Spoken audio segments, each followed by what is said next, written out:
a support vector idea, the larger margin or maximum margin idea, can be also extended to support vector regression. So how do we formulate the support vector regression?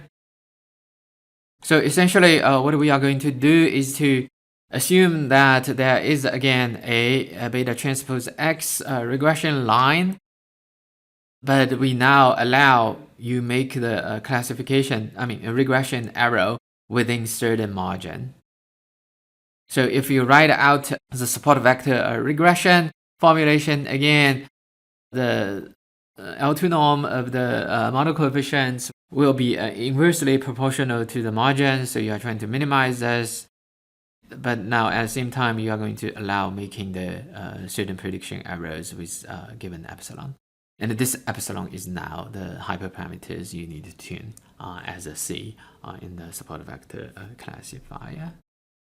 So that's essentially the formulation for support vector regression.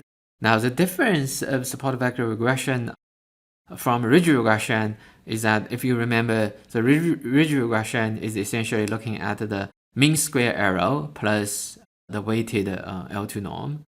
The support vector regression is again the L2 norm, the minimization, with respect to the absolute value constraints less than epsilon. So instead of a mean square error, you are looking at actually mean absolute error in support vector regression if you write out the Lagrangian. Mean absolute error is considered to be actually more robust than mean square error when you have the outliers or more noisy training data points. If you write out the dual formulation based on this primer formulation, you can again implement the kernel trick to extend the linear support vector regression to nonlinear support vector regression.